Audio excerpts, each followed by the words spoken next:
Before we get into the video, let me start off by saying that while this video won't go into massive spoilers for the movie, you should totally watch Transformers 1 first. Literally watch it, I'm not even joking.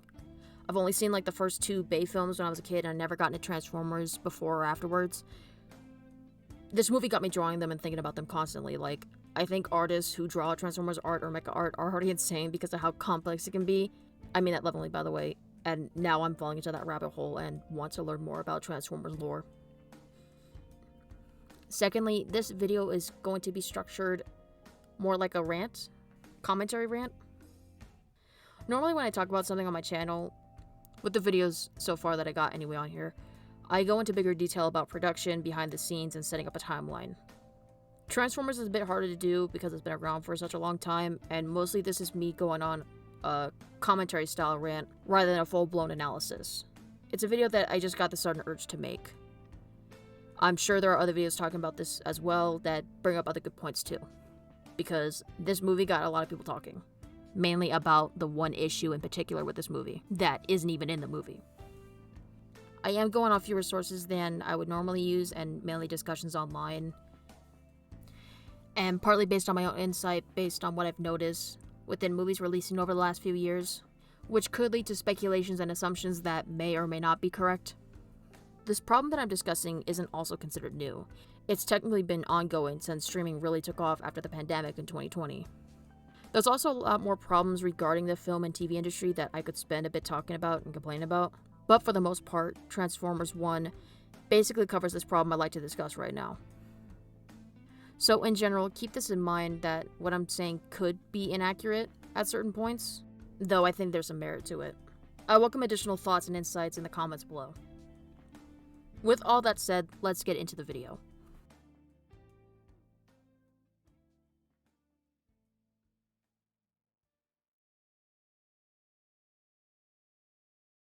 I heard about this movie roughly in April after the first trailer release, showed it to my brother afterwards, and that was it. Not just us talking about the movie and how it potentially looked neat, how from my viewpoint I thought the animation looked cool, albeit the faces threw me off because I think to me it looked a smidge uncanny at the time. And with my brother, how he expressed that scene in Origin to Optimus Prime and Megatron's past would be cool, even if the trailer looked boring, because, yeah, it did. It was selling the movie as an action comedy, and the jokes weren't really landing. And admittedly, the Chris Hemsworth voice threw me off, though the casting looked generally okay from what we were hearing besides that. Bear in mind, while I wasn't a fan, my brother used to be a hardcore fan of the series. But anyway, once we were done talking about the trailer, it seemed like Paramount was done too. Another trailer came out in July, which actually showcases the grimmer side of this movie a lot more than the first trailer did. And then there was a final trailer that was released on September 17th, 3 days before the movie came out. And I only saw the first ad twice, when I got it for myself on a YouTube video, and then when I talked about it with my brother. That's it. That's all she wrote type shit. In regards to hearing or seeing anything about this from Paramount. I saw one article where once it was revealed no humans were in the movie, everyone attending a PAX or a con, I think, cheered loudly. And by God, am I glad for that too. So, word of mouth is a key factor for why everyone went and saw this movie. My friend Alec talked about how he was going to watch the movie, and he was sending us his live reactions to the movie.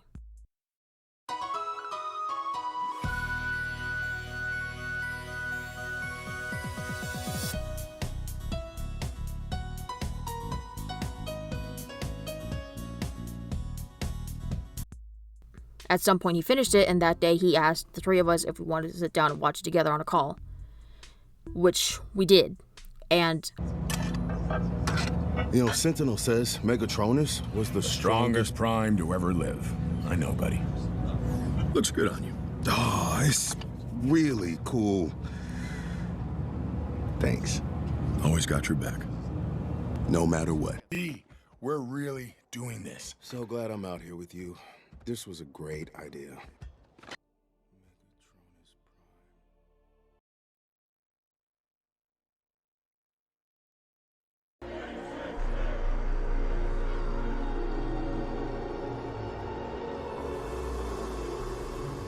I'll tell you what, you watch my back, I'll promise to watch yours. All right. Thanks. Pax? was wrong about that. It was going the other way. I rate this movie like a 9 out of 10 for real. It's a fantastic start for anyone not into Transformers. And it got my brother back into it when he was out for a long time. I'm done saving you. Chris Hemsworth, I'm sorry I even doubted you for a second. You locked the fucking nailing young Peter Cullen. Brian Tyree Henry is awesome as D16, and seeing him transition from that to Megatron is just phenomenal. While I didn't think all of the jokes, mainly surrounding B, landed, I still liked Keegan-Michael Key's performance, and Scarlett Johansson was nice as Alita as well. Regarding Chris and Scarlett specifically, I really did like them as Optimus and Alita. I think we're used to turning up our noses when we see an MCU actor in a movie, especially an animated movie. I'm guilty of that as well. I would prefer actors that are more into voice work over celebrity casting, but I think it works for them in this movie. And legitimately, I think it's just the fatigue that Marvel has brought on with how they go about their movies that made me unsure of the initial casting. You also have John Hamm as Sentinel, Lawrence Fishburne as Alpha Trion, Steve Buscemi as Starscream. Which, by the way, I've only seen this iteration of him, and I'm sorry, but he might become my favorite going forward. Sorry to do this to you all. Hit me! Do it! Come on! Yeah, more! Also, hot take, he already sounds like Starscream. They didn't need to alter his voice. Vanessa Liguri, John Bailey, and Jason Conopisos Alvarez voice Arachnid, Soundwave, and Shockwave respectively. There's also voice works from Evan Michael Lee as Jazz, James Remar as Zeta Prime, Isaac C. Singleton Jr. as Darkwing. Steve Blum is even in this movie twice as a guard and announcer. Hearing his voice was whiplash, like me and my sister recognized him both times. And it's like, you rarely see renowned VAs be in big movies like this. It's really refreshing. Other voices come from Jinny Chung as Chromia and RC, Josh Cooley himself as the control room guys, PA system and Skywarp, Dylan Bryan as the injured racer, and there is an uncredited role for Misty Lee. The cast is pretty solid. Did I need to list all the VAs over talking about the movie in full? Yes, for my sake and yours, because VA work needs to be recognized more. Plus, some of the actors like Steve Blum doubled up, and Ginny, Josh, and Dylan were workers on the film in particular. Plus, the casting list wasn't long, and it's like really easy to go through, so I figured I'd mention it. I also cannot stress enough that the animation is such a wonder to look at. The faces don't bother me much anymore, and seeing the work that went into it, how Josh also purposely chose the Art Deco style to be placed throughout Icon, is just really beautiful.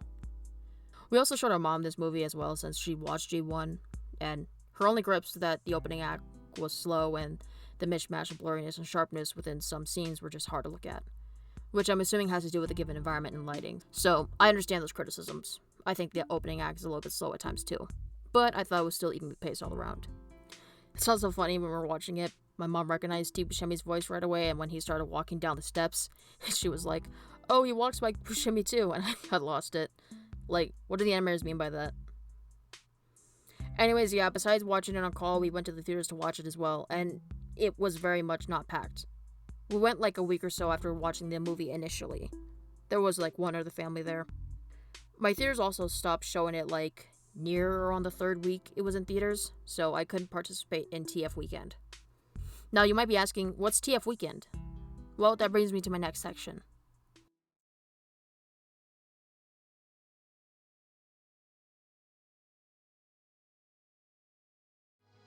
Going back to my word of mouth point, the first week this movie came out, many social media websites were talking about this movie. Which, that's how it normally goes, that's nothing new. But everyone, and I mean everyone, was talking about how the trailers did not do this movie justice. Especially the first trailer. It's showcasing how rough the falling out is between Orion and D16, the cinematography, the voice work, the hidden details, all of it. On Twitter, there's this one account, legitimately the GOAT, TF Hype Guy. Originally, the account was focused on talking about Rise of the Beast, which came out in 2023. The account then started to talk about Transformers 1 up to its release date, urging everyone to go see it in theaters, and continuously doing so even after its release. The film opened domestically with $9 million, and for the most part stayed in either the millions or hundred thousands within the first week or so, but it was exceptionally lower than what fans would have wanted the movie to get, especially when you compare it to other animated films that garnered a lot of money this year, like Inside Out 2 or Kung Fu Panda 4. On October 6th, a week before international releases of the film would be made, the account created the hashtag TFWeekend to help push for a larger box office and to help promote the movie even more. Throughout the 11th and the 13th of October, the film domestically earned roughly $1 million each day, before going back down to the 100,000s. Since its digital release, it stays in that number area or in the 10,000s range. The movie reportedly is one of the highest digital releases right now, at least last I checked. Toys and merchandise have not been accounted for yet, or at the very least are not shown to the public yet. I don't even know if they can, honestly, but I figured they probably would mention, like, how much they've earned from it. Paramount, after a month of releasing the movie, did acknowledge TF Hype Guy's efforts to promote the movie, giving them a special Transformers 1 care package of toys from the movies for free. Should have been given a check too, in my opinion, but it's nice to see the effort was recognized. But it's so fucking me right, because now Paramount is promoting the movie after its release on digital and actually marketing the film, which I've just never seen happen. It's really weird.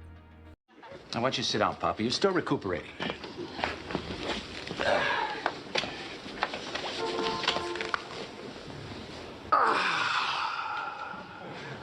Well, you tired, Poppy? No. There you go. Anyway, I'm sorry again about the what?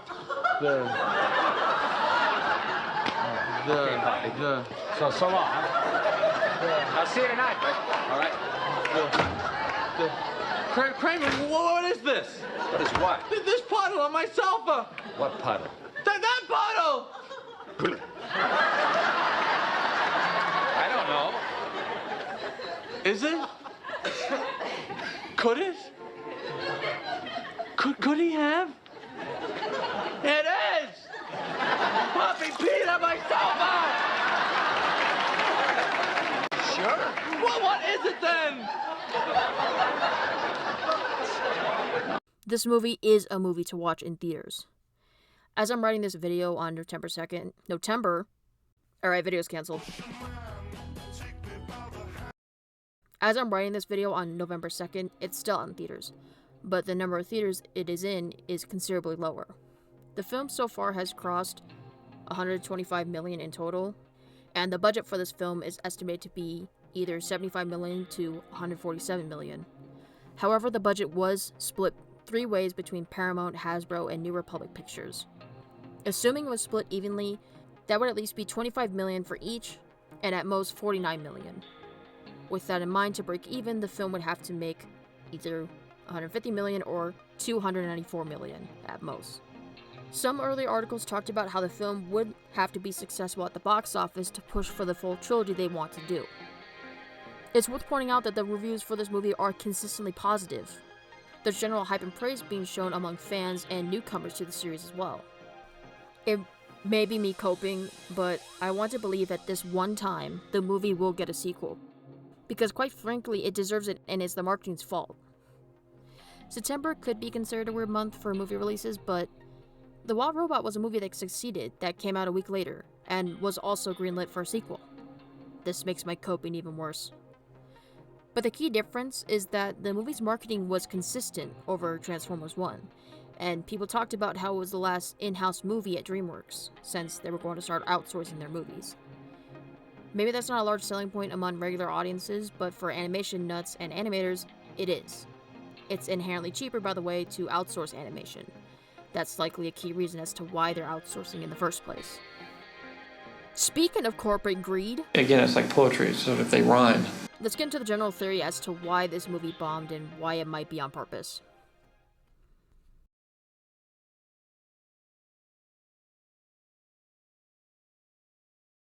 Streaming has become a big deal in the last decade and a half.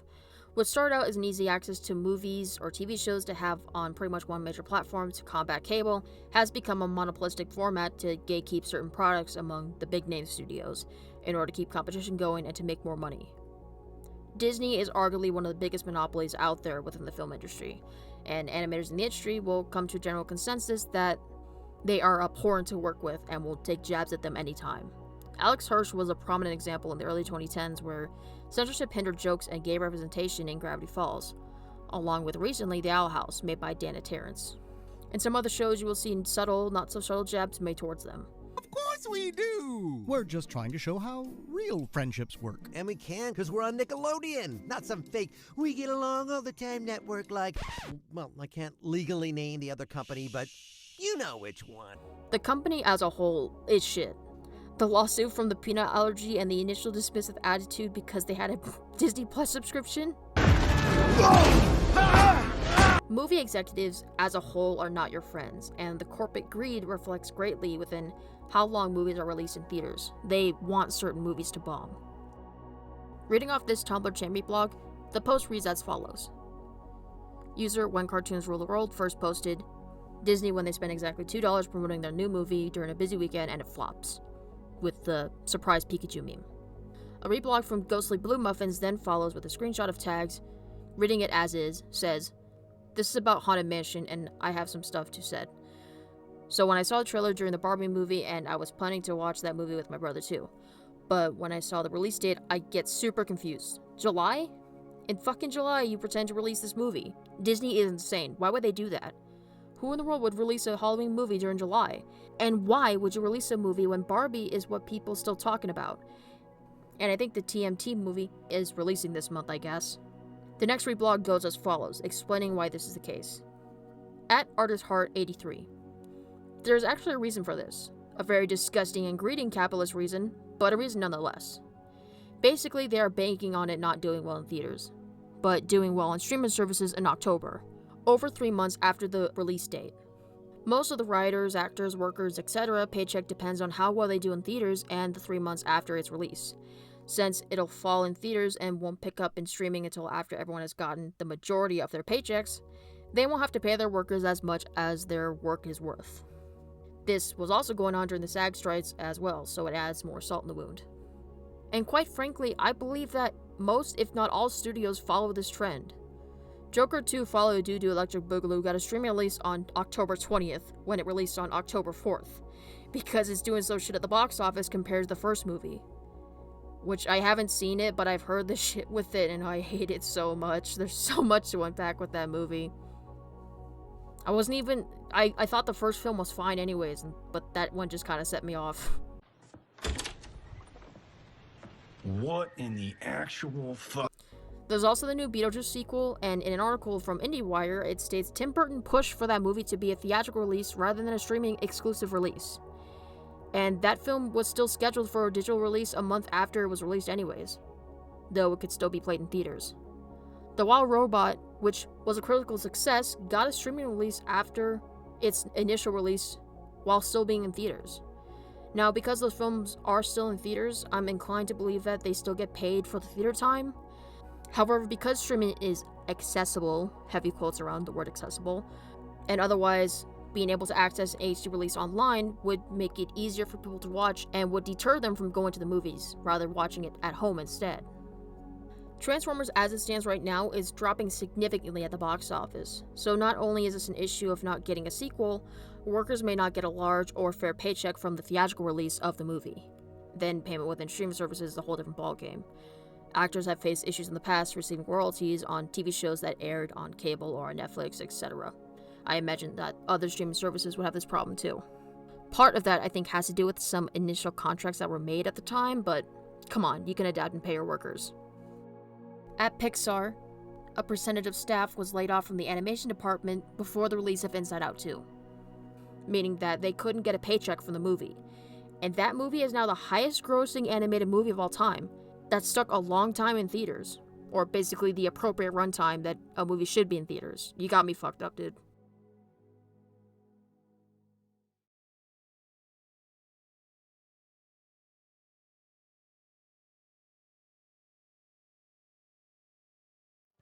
Starting off with New Republic Pictures, they do act as a financer to feature films, especially with Paramount. I saw this controversy from them regarding their alleged ties with Russian oligarch Dmitry Ripolalev. I apologize in advance if I pronounced that name wrong. I tried looking up some pronunciations. And the Russian invasion of Ukraine, and in general questioning the company's funding. It was mainly tied to Bradley J. Fisher, and he's no longer employed there. It was wild to read nonetheless.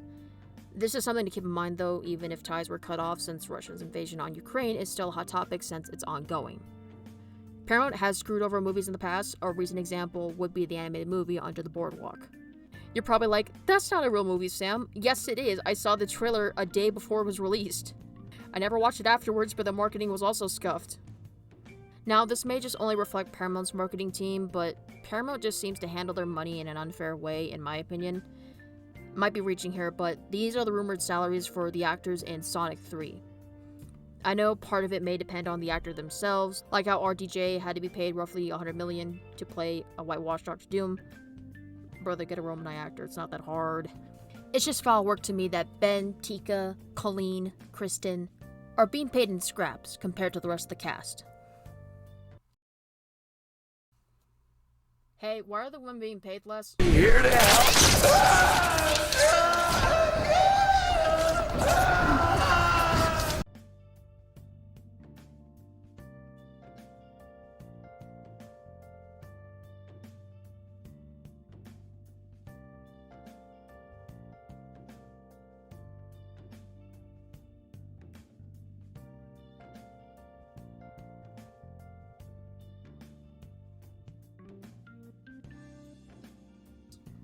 Hasbro, from what I've seen, is also kind of shit right now. I don't have a parasocial relationship with them. I only heard about the current CEO being an ass. Someone who's more knowledgeable about Hasbro, fill us in. But this guy, John Warden, who has worked at Hasbro for a long time, was laid off, along with 100 employees, and can't cover medical bills for his fiancée. Could get into the whole underlying problem about medical bills costing a lot, economic benefits, the wealthy, etc., but I'm trying to keep a positive mindset among literally everything else going on in the world. My whole point is that I personally wouldn't put past Paramount, especially to purposely want this movie to fail in order to not do a sequel. At the very least, to not pay the workers for the work that was done on this movie. The state of movies and theater is just going through a rough point. Not to mention the AI that's now gonna plague some movies and some studios. It also doesn't help that CEOs will willingly ignore their own IPs for tax write-off purposes, looking at David Zasloff, by the way, with Wile E. Coyote vs. Acme. They're basically just banking on the general audience to stream their movies and not go out. Animation, especially stories with some originality, gets hit the hardest. Look at Luca or Turning Red. Some movies are just unlucky too. Transformers is a nostalgic IP, something that Paramount should be continuously pushing for, but for this movie, it just wasn't.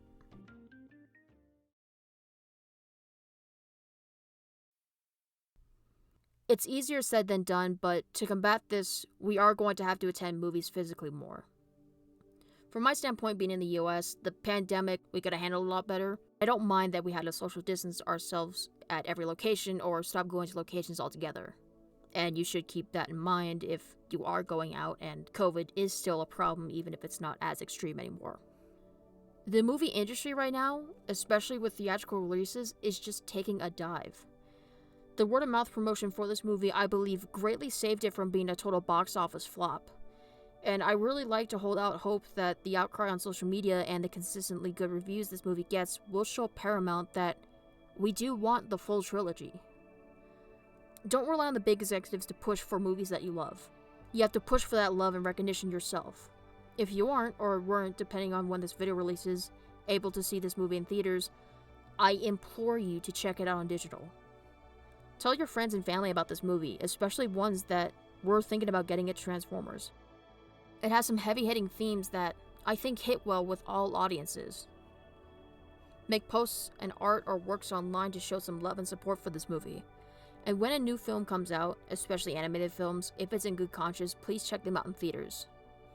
I say in good conscience because there are many factors that may prevent you from watching a product if there's negative association with it. Like, I'm not seeing the next Captain America movie because of the actress Shira Haas, because of her work as an IDF soldier. Or if you think the director/creator is a piece of shit or otherwise treats this movie like a piece of shit, i.e. Todd Phillips. That responsibility and what you choose to do falls on you, the viewer. And if this movie does get greenlit for a sequel, due to toys selling or the digital streaming service selling, or by some miracle the box office gets higher, then check it out in theaters. There's so much the trilogy I think would have to offer. And it would be nice for the workers that worked on this movie and potential new hires to execute their vision with a full-on trilogy.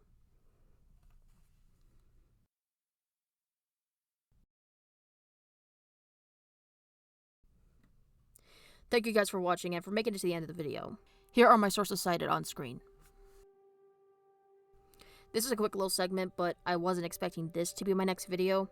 Transformers 1 is on my brain and will stay there for a bit, and this issue and the branching problems is just something I felt for a while, and maybe you all have too.